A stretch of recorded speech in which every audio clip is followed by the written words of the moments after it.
welcome to another episode of Exploring Standards. My name is Jess and I am the host. And today I am joined by Robert Clements, founder and CEO of Assent Risk Management. Robert, how are you?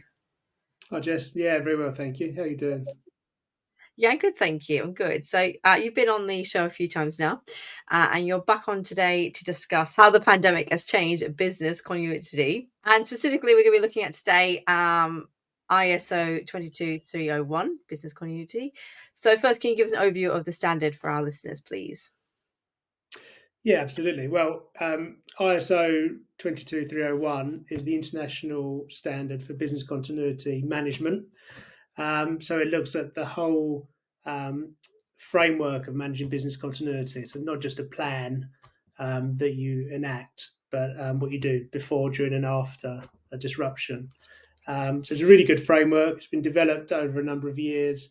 Originally, it was a British standard. It then got adopted by ISO some years ago, I think 2012, and there's been a recent update in 2019, which was just before the pandemic, ironically. And it's a management system standard that organisations can be certified to. So very similar to 9001, 27001, and the others that we work with.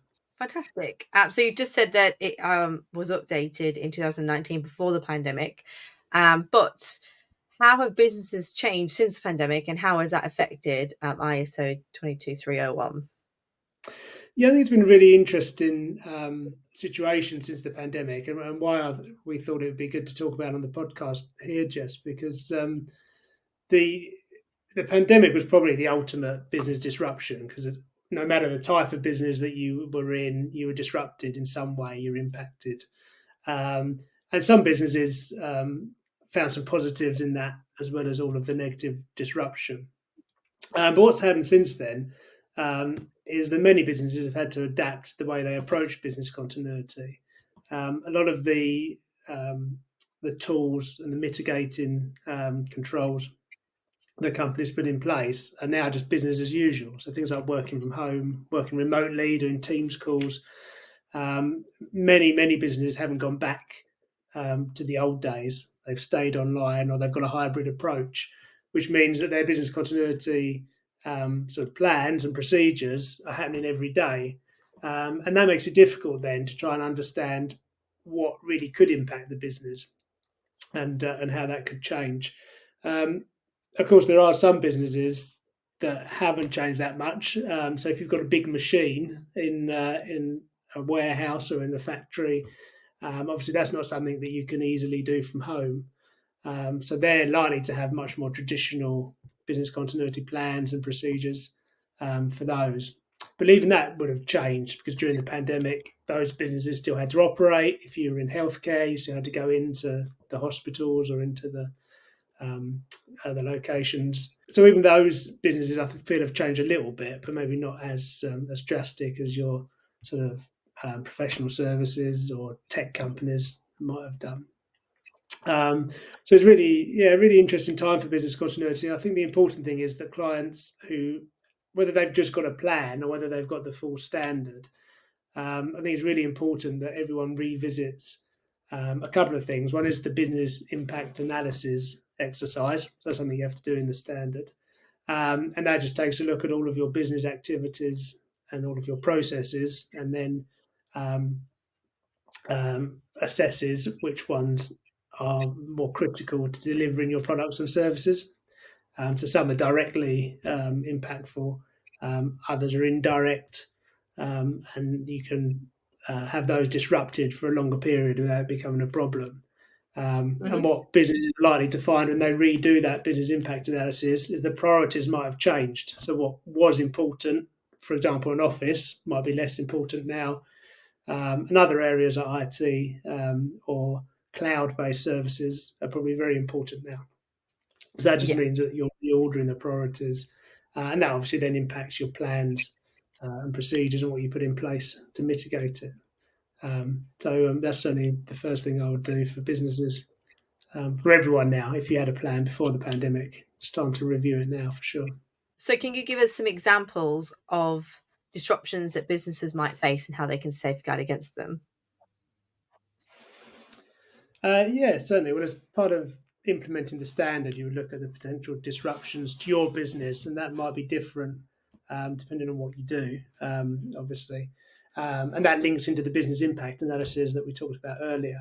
Previously, you would commonly look at disruptions to the location, so the office or the factory, and that would be things like fire or flood or those type of things. And obviously, they're still valid today if you rely on that facility. But as we've already said, many businesses don't rely on their office anymore. So maybe um, the risk factor there, the impact is slightly less than it was. Hmm. But I guess since the pandemic, what we've really learned is that people are the most important asset that you've got as a company. So anything that is a threat to those people is going to score quite highly. We had pandemic on most risk registers anyway because we had things like the bird flu um, and other similar things that thankfully didn't have a huge impact on us in the way that coronavirus did. So they're already there, but I'd imagine what's happened now in most risk registers is the likelihood of that has increased, which means that the controls around that have increased.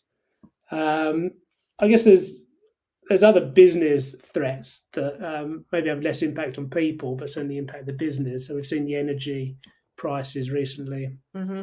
for businesses, especially manufacturing. That's been a big thing. And although that isn't a disruption that happens very quickly, in the way that a fire would be almost an instant disruption, an energy price impact is something you can plan for, but it still needs to be planned for by the business in order for it to continue. So those longer term disruptions still need to be featured into business continuity planning. So companies, organisations should think about that as well when they can. But certainly, I think that we've learned a lot from the pandemic and implemented a lot of those controls, like the remote working, video calls, all that kind of stuff. So generally, I feel organisations are more resilient now than they were, but that has had an impact on business continuity plans and the testing of those plans. It's interesting you talk about testing. How would businesses test against these to ensure that the controls are in place and that they're going to work? Yeah, absolutely. Well, as you say, Jess, it's about testing the control. So what you're relying on when something happens, make sure that's going to work at the time, rather than just waiting for the disaster to happen and blindly trusting it. But where we go into clients who have business continuity systems, um, testing is becoming a little bit more difficult because if they haven't adapted their plans and their controls, a lot of the tests that they were doing, like evacuating the building or working from home, it doesn't really offer any value to the company because they're doing that already. So I think the first thing to do with testing is to go back to the business impact analysis and the risk assessment and make sure that the test plans are suitable for the controls and the disruptions that you think are going to occur. Um, and then one of the key things with testing, I think, is communication. So communicating to the team or to the company what's happening. Make sure you don't cause a disruption by doing the test. I mean, that's very important. Don't pull any Mhm. plugs out of the servers unless you are confident that it's going to not affect the business too much. Companies can do it at the weekends or out of hours to minimise that potential. But it's still really important to test those controls, make sure they're happening. Okay, so what are the benefits of 22301? Well, like any of the international standards, I guess it gives you a structured framework to work to. There's lots of different ways of applying business continuity and writing a plan. And if you Google or search online for business continuity plans, you can get hold of examples, and many of the councils and some of the universities put theirs online. But they're all done very differently. I think the good thing about using an international standard is it gives you that structured framework to apply um, all the clauses. And as I said at the start of the session here, it's not just about the plan, but it's about what you do before something happens, and then during that disruption, and then afterwards, how you go back to business as usual and stand down from the procedures. So, in terms of the business benefits, I see that really clearly as a holistic approach to business continuity. Mhm. Of course, the commercial benefit is that you can get certified to this standard with a certification body. That will be an independent, impartial audit of your system, and then providing that you comply with the standard requirements, and you can evidence that, then you'll get the certification and the certification marks to use, on your website, and more importantly, in tenders for customers. And business continuity is a key requirement for many of the public sector tenders.